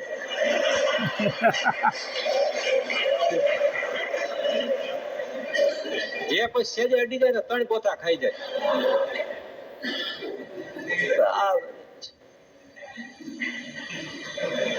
બહુ વિચિત્ર. પેલા છે ને સારો મેવા મીઠાઈ ફેટવાળી ના તેને વસ્તુ બધી છે ને ખાઈ 30-40 વર્ષ સુધી છે ને શરીરના વજન વધારે. પછી હવે અમે કઈ નથી ખાતા. હવે શું હવે મોડું ખાય છે. બધું માપમાં રાખ્યું હોત તો માપમાં રાખ્યો તમે 80 વર્ષ સુધી તમે ફાકડા મારે લ્યો. બધી વિચિત્રતા છે. એટલે ઉપયોગી વાત છે. શ્રમ અધ્યાત્મ માટે પણ જરૂરી છે. શારીરિક શ્રમ જોઈ એટલે યુવાન છે કે જે સતત શ્રમ માટે. ગુરુ નાનક સાહેબ એક નગરમાં પધારે તો એક જણે પાણી જળ પીવા માટે ગ્લાસમાં ધર્યું. એટલે નાનક દેવ આમ લેવાઈ ગયા એના હાથમાંથી. પણ જેવા હાથમાં લેવાઈ ગયા એના હાથનો સ્પર્શ થઈ ગયો નાનક દેવને. તો એટલો બધો કોમળ અને મુલાયમ હાથ, તો નાનક દેવ પયાલો નીચે મૂકી દીધો કે હું તારા હાથનું જળ નહીં પી શકું. કેમ બાપજી? આટલા બધા કોમળ હાથ? લાગે છે તો કોઈ શ્રમ જ નથી કરતો. તો કે પ્રભુ અમારે તો ખૂબ સંપત્તિ છે એટલે નોકર ચાકરનો કોઈ પાર નથી, આ તો આપના માટે પાણીનો ગ્લાસ ઉઠાવીને લાવ્યો, બાકી અમારે તો કઈ કરવાનું હોતું જ નથી. હું તારા હાથનું જળ નહીં પી શકું. તમે ભલે સંપત્તિવાન હો પણ તમે તમારું કામ જાતે કરો. એટલો તો શ્રમ હોવો જોઈએ. કુદરતનો ન્યાય છે કે એને તમારા ગૌરવથી તમે થોડું કામ તમારા માટે કરો. હું નહીં પી શકું, ન પીધું જળ. લિંકન પ્રેસિડેન્ટ થયા છે તો ઓફિસે જતા પહેલા પોતે પોતાના બૂટને પોલિશ કરતા હતા.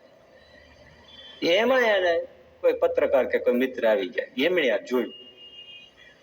પોતાના બૂટને પ્રેસિડેન્ટ અમેરિકાનો એ પોલિશ કરે એટલે પેલો તો કે તમે આ શું કરો છો? આ સારું ન કહેવાય. પોલિશ કરતા બૂટ પોલિશ કરતા લિંકન કે કેમ સારું ન કહેવાય? હું કોઈના બીજાના બૂટને પોલિશ કરતો હોય તો કદાચ પ્રેસિડેન્ટ તરીકે સારું ન કહેવાય. તો હું મારા પોતાના બૂટને પોલિશ કરું એ તો ઉલટાનું સારું છે. હું મારું કામ મને જાતે કરું છું. હું મારું કામ બીજા કરે એમાં મને શરમ થવી જોઈએ, બાકી મારું કામ હું મારા માટે કરું એમાં મને જરાય શરમ થવી ન જોઈએ. આજે માણસને પોતાનું કામ કરતા પણ શરમ આવે છે. એટલો શ્રમ કરવા તૈયાર નથી. એનાથી મને આ વાત તો કદાચ ભૂલાતી જ નથી. આવી વાત નીકળે ત્યારે ઘણી વાર મને યાદ આવી જાય. ત્યારે મને તમને કેટલું ફીલ થાય છે તમારી વાત છે. અમે ટ્રેનમાં મુસાફરી કરતા હતા, મેં એક દ્રશ્ય જોયું ને એ હું તમને કહું છું. એક માણસ આમ સીટ ઉપર બેઠા હતા, 65% સુખી હતા. 10 વર્ષનો છોકરો બૂટ પોલિશ કરવા વાળા ટ્રેનમાં ચડી જતા હોય, એ છોકરો એની સામે બેઠો હતો. પહેરેલા બૂટે એના ખોળામાં પેલો બૂટ રાખ્યો હતો અને પેલો એને પોલિશ કરતો હતો. એટલે તમે માણસની તો ઇજ્જત કરો. પેલા ગરીબાઈથી બિચારો ભલે એની રોજી કમાવા માટે આ કરે છે, પણ તમે આદરથી એને બૂટ કાઢીને તો આપો. આમ આ ગર્વ કહેવાય. અને પેલો એનો બૂટને પોલિશ કરે. મને એટલું બધું થયું કે ઓહો, આ ભગવાનની પ્રતિકૃતિ માણસ છે એનું અપમાન કરે છે. પેલાના દુઃખ છે, ઉલટાનું એમ થયું છે કે આટલું નાનું બાળક એને પેટનો ખાડો પૂરવા માટે આવું કામ કરવું પડે છે, એની હારે બળાઈ ફેંકવાની છે. આદરથી એને આપવું છે. સાવ માણસ સંવેદનહીન. પોતાનું કામ જાતે કરવું, ભલે ગમે તેટલી સમૃદ્ધિ હોય, શક્ય હોય તેટલું બધું કામ જાતે કરવું છે. પોતાનું કામ જાતે કરવું અને પોતાને સોંપાયેલું કામ કોઈ પણ જગ્યાએ, ઓફિસમાં ગમે ત્યાં ગયા હતા, કર્તવ્ય કર્મ જે છે એને ચીવટથી કરવું. અમે અમેરિકા હતા ને એક જગ્યાએ, તે ઘેરે બેઠા હતા, એને ત્યાં 2 AC ફિટ કરવાના હતા. તો તમારે જેવડા જેવડા 2 જુવાનિયા આવ્યા, પણ ભાઈ ગાડીમાંથી ઉતર્યા, એસી લાવે, બધું ફિટ કરે, ચિત્તો હોય ને એટલી ચપળતા. હું તો જોયા જ રાખું, આપણા દેશમાં તો દેખાતું જ નથી. આપણે તો કોઈ કારીગર આવે, આ આવે તે આવે, પછી આપણે ઘેરે આવીને પછી ઓલું ધાર કાઢવાનું બધું બહાર કાઢે, પછી બધા પાના હજાવે, અડધો કલાક પછી બીડી પીવે કે હવે હું ચા પીને આવું હમણાં. એટલે ચા પીવે ત્યાં વળી પાછા ગુઠા થઈ ગયા, વળી પાછા હજાવે. કદાચ અડધો ટક તો નીકળી જાય આપણે 2 AC ફિટ કરવામાં. એ છોકરાઓએ કલાકની અંદર 2 મશીનો ફિટ કરી ફટ કરીને ગાડીમાં ચિત્તાની ઝડપથી ચડી સડસડા નીકળી ગયા. હું જોઈ જ રહ્યો, મેં કે આને કર્મ કહેવાય, કર્યું કર્મ કહેવાય. ચપળતાથી કર્તવ્ય કર્મ, એમાં કામ ચોરી નહીં, દિલ ચોરી નહીં, પોતાનું કામ જાતે કરવું. કામ કરવા ન મળે ત્યારે યુવાનને શરમ આવી જોઈએ, ચાલો આજે આખા દિવસમાં મને કોઈ શ્રમ થયો નહીં, એનું એને દુઃખ હોવું જોઈએ. અને બીજી વાત કે પોતાના માટે તો કરવું જ, પણ નિસ્વાર્થ માટે, બીજાને માટે પુરુષાર્થ કરે, સેવા કરે, એ યુવાન છે. બીજાના માટે કસાવા, પોતાનું તો બધો કરે છે. એક 2 છોકરા, એના પિતાજી ગુજરી ગયેલા, એને માતુશ્રીને કીધું જાઓ બેટા, સામે ગામ પ્રસંગ છે, તમે ત્યાં જઈ આવો, પણ જોજો ભા થઈને આવજો. કાઠી દરબારોમાં ભા એટલે બહુ મોટી માનવાચક મોટો વ્યક્તિ ગણાય, વડીલ ગણાય. ભા થઈને આવજો. 18 ને 16 વર્ષના એવા 2 છોકરાઓ કાઠી દરબારના, ભા થઈને આવજો. સામે ગામ ગયા, ગામનો ચોરો, કાઠી દરબારો બધા ડાયરો જે તે કઈ પ્રસંગ છે બેઠા, વાળિયા બાળિયા મારીને આમ બધા બેઠા, ઓકા વચમાં પીડ્યા હોય ને આ બધું પીડ્યું હોય. મોટો ઊંચો પથ્થરનો બિલ્ડિંગ હોય, મોટો આવ્યો, સીધો પગથિયે ચડી અને જ્યાં જગ્યા મળી ત્યાં બેસી ગયો, અને હવને અરે હોકો પીએ, પાણી હોય પાણી પીએ, કહુંબા પીએ, વાતો સાંભળે, તડાકા મારે.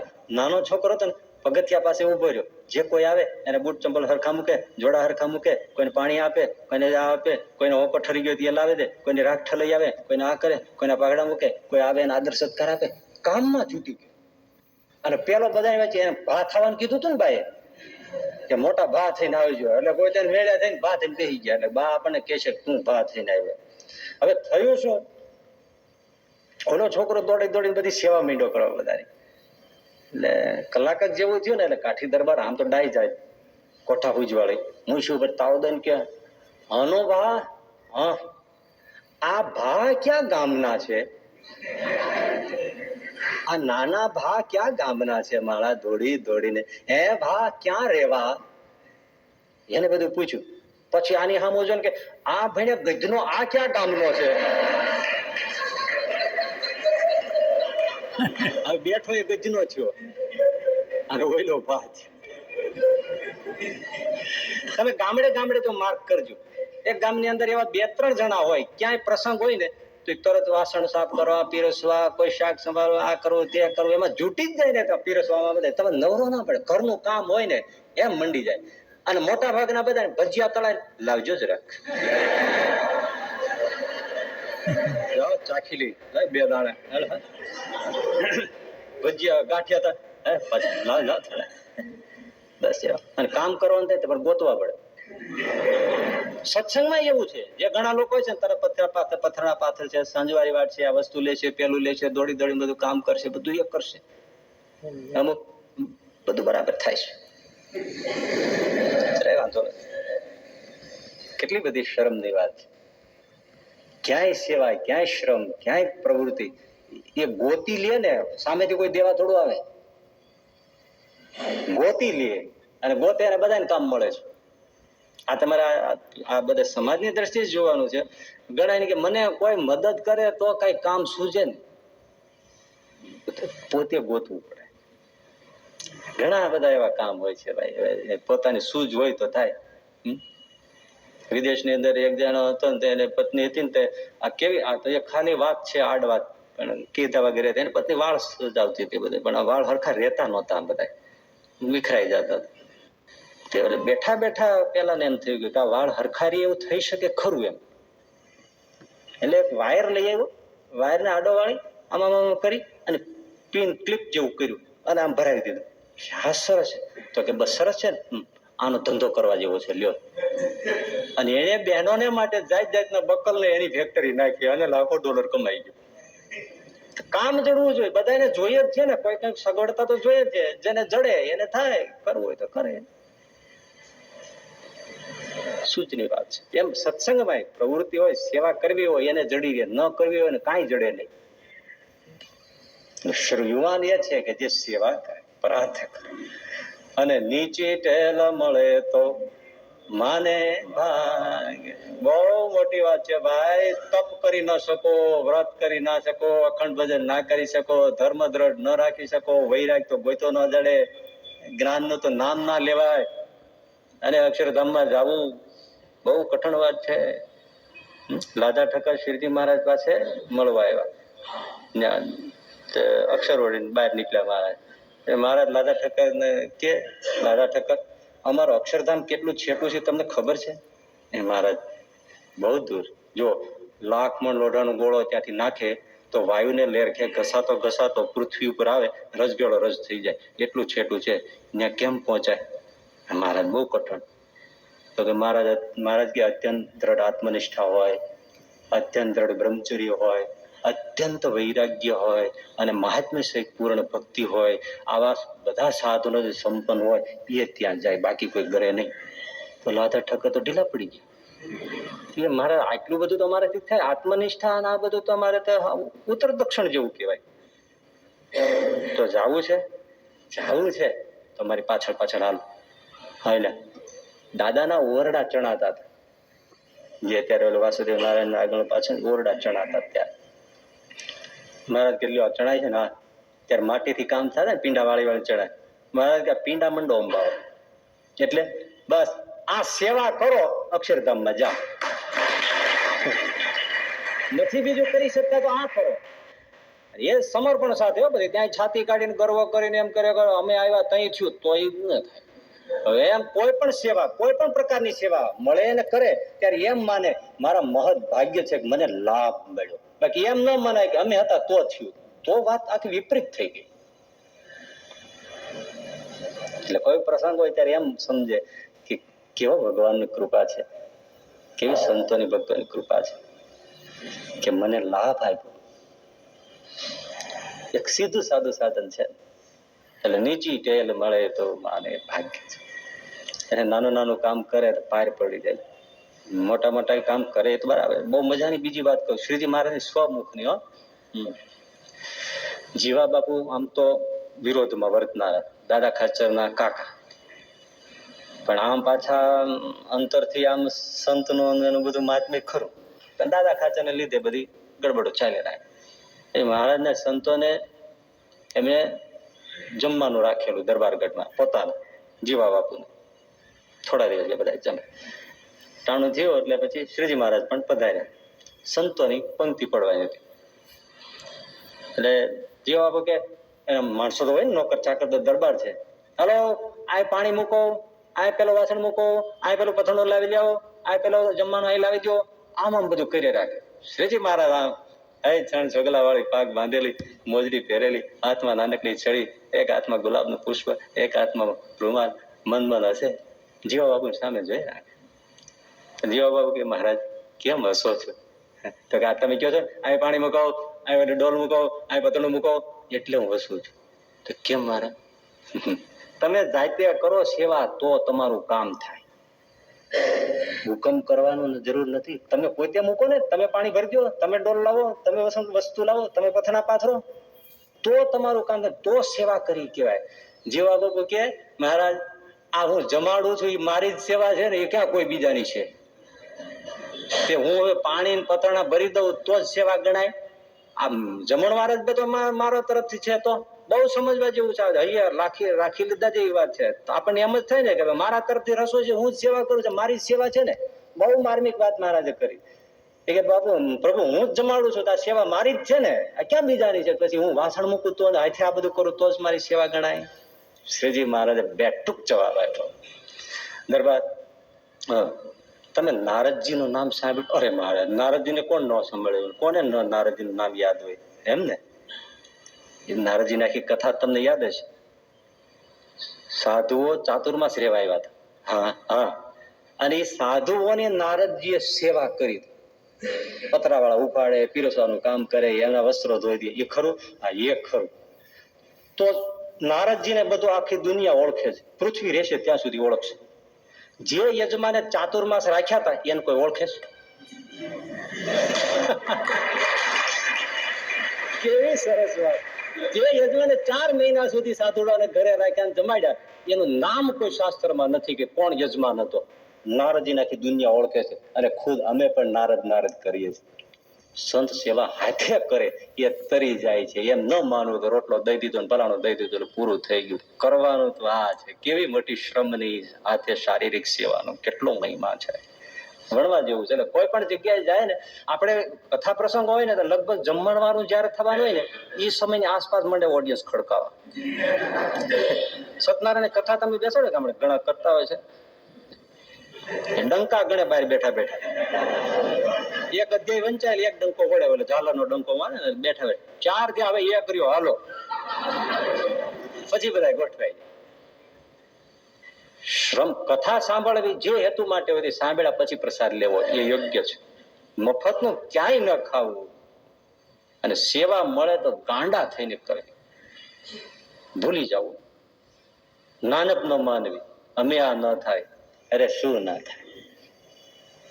ભગવાન શ્રી કૃષ્ણએ રાજસુ યજ્ઞમાં બધી સેવા વહેંચણી થઈ ગઈ.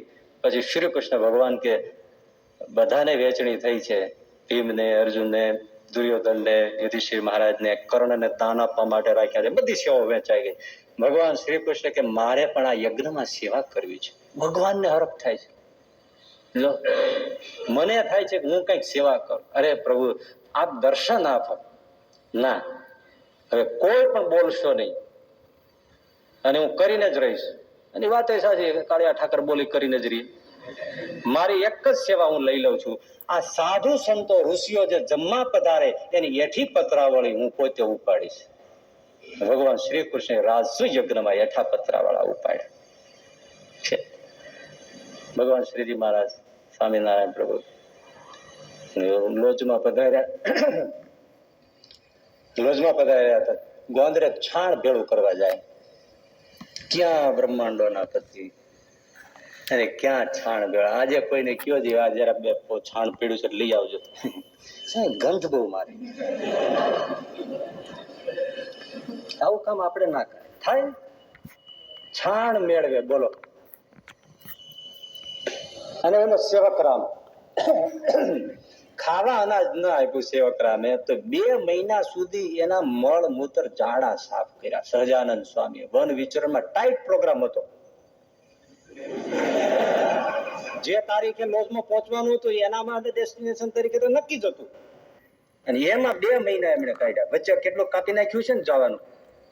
એટલે ઓલો સાવ ખાવા ન દે એટલો કૃતજ્ઞ, પોતાના માટે મંગાવે ને પોતે બધું જમી જાય.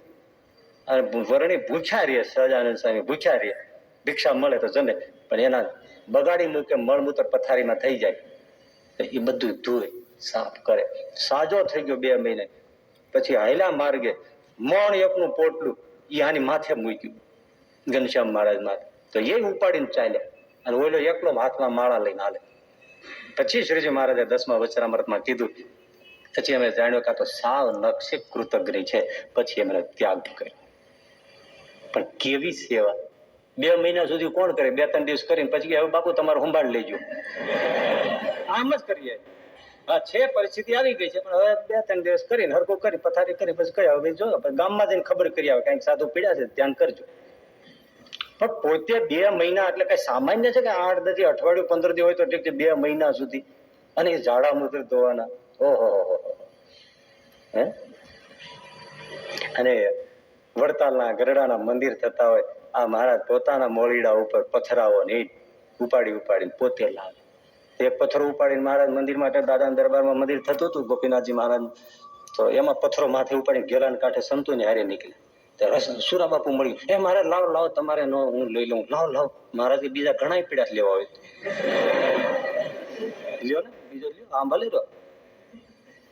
અને મંદિરના કામ થતા વડતાલના ગરડાના, તો વચ્ચે કોઈ આગો પાછો ગયો હોય તો શ્રીજી મહારાજ પોતે ચૂનાના તગારા આપ્યા છે, લેજો કડિયા ખોટી થાય છે.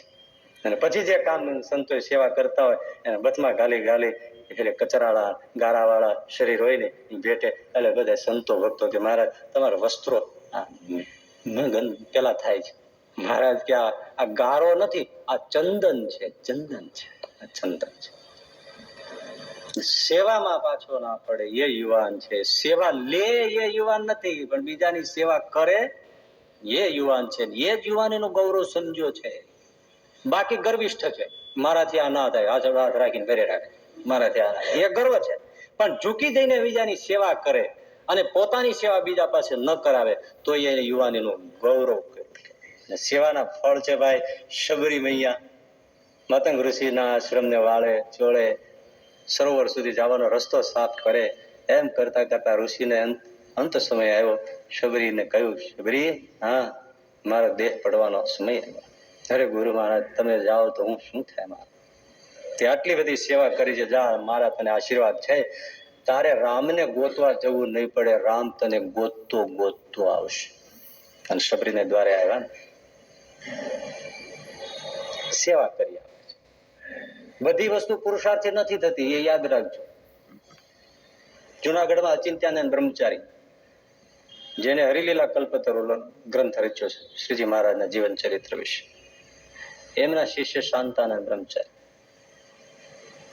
હવે અચિંત્યાનંદ બ્રહ્મચારી વ્રત થયા, ધામમાં જવાના.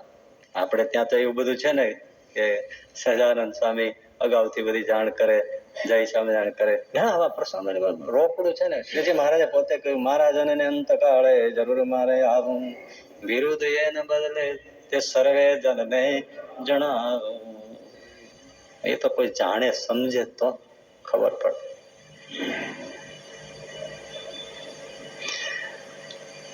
બ્રહ્મચારીને કીધું, અચિંત્યાનંદ બ્રહ્મચારી એમના શિષ્ય શાંતાનંદ, હા એને ટૂંકા નામે કહેતા શાંત. હા સ્વામી, હવે મારે ધામમાં જવું છે. રડવા માંડ્યા. પ્રભુ તમે ઘણા દિવસથી જમતા નથી, કંઈક જમો ને. જમો? હા, રાતનો મોડો ટાઈમ થઈ ગયો. જા તારો આગ્રહ છે ને, પૂરણપોળી બનાવી કઢી. પૂરણપોળી એમ ના થાય જલ્દી, એ જેમ ખબર હોય એમ થાય. તુવેરની દાળ બાફવી પડે, બાફા પછી એને પાછા શીરાની જેમ શેકવી પડે, ઘીમાં લઈને શેકે, એમાં ખાંડ ગોળ નાખે, પછી ઘઉંનો લોટ રોટલીનો બાંધે, એને પાછું લુવો બનાવે, એમાં વણે, એમાં પેલું પાછું પૂરણ ભરે મસાલા નાખેલું, એ પાછું ફરીથી વણે, ફરીથી પાછું શેકે અને પછી એને ઘીમાં જબોળે, ત્યારે પૂરણપોળી થાય. બીજો હોય તો શું કે રોજ જમવાની વાત બરાબર, ખીચડી કઢી જમી લ્યો.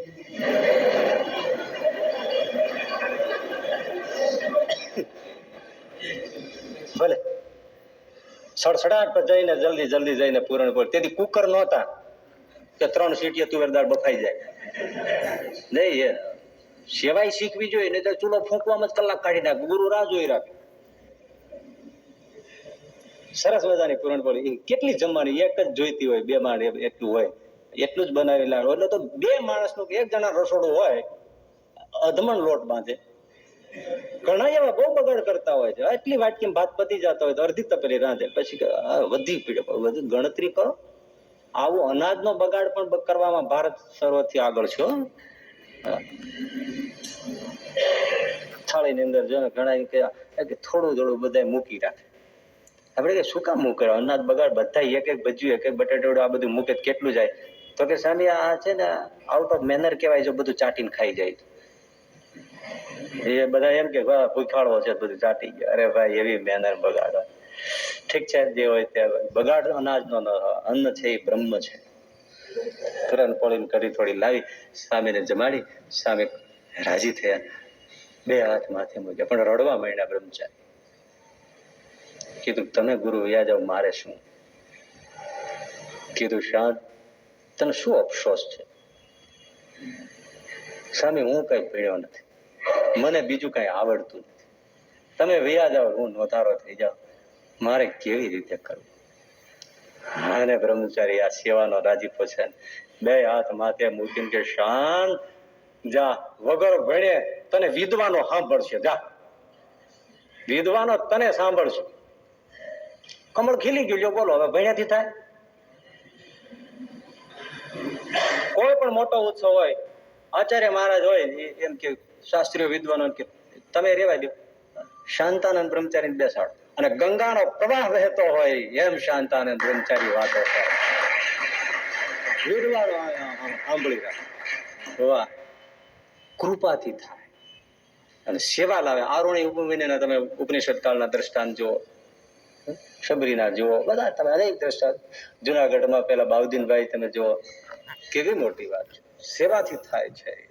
અનેક એવા પ્રસંગો છે કે જે સેવાથી થાય છે. એટલે યુવાન શ્રમ કરે, યુવાનીનું ગૌરવ રાખે, પરિસ્થિતિમાં ભાંગે નહીં, ભગવાનને પોતામાં વિશ્વાસ રાખે, પોતાના માટે શ્રમથી જીવન વ્યતીત કરે, બીજાને સેવા ભાવથી સેવા કરે, નાની મોટી સેવા ગમે તે મળે પરમ આદરથી કરે. ઈશ્વરચંદ્ર વિદ્યાસાગર બંગાળના, એને એક જગ્યાએ પ્રવચન આપવાનું હતું, હોલ ઉપર ગયા તો લઘુ આયોજકોના બધા હતા ને, બધા ઉભા હતા વિલે મોઢે. એટલે ઈશ્વરચંદ્ર વિદ્યાસાગર, જેને રામકૃષ્ણ પરમહંસ મળવા ગયા એવા સાત્વિક વ્યક્તિ, એટલે એમણે કીધું કેમ બધા ઉભા છે? તો કે સફાઈ કરવા વાળા કોઈ જે આવ્યા નથી, એટલે આ બધો કચરો પીડ્યો છે એ સાફ થાય પછી જરા બધું ગોઠવાય. વિદ્યાસાગર કે એમાં શું, હું કરું? જેને પ્રવચન કરવાનું છે એ સાવરણી લઈને મંડી પડ્યા, હવે પછી બોલ્યા તો મંડવું જ પડે. ઘણી વાર હોલ સાફ થઈ ગયો, એટલે આવે ના આવે બધું ગોઠવાઈ ગયું, પ્રવચન ચાલુ થઈ ગયું. આ નાની મોટી ગમે તે સેવા મળે કરવા માટે જે તત્પર એ યુવાન. અને જયારે કોઈની સેવા લેવા માંડે ત્યારે સમજવું ને ઘરડો, ઘરડાની સેવા જ કરવી પડે, બીજું શું? એને તો દેવની જેમ પૂજવાનો. એટલે યુવાન શ્રમથી ભરેલો, ગૌરવ એ છે.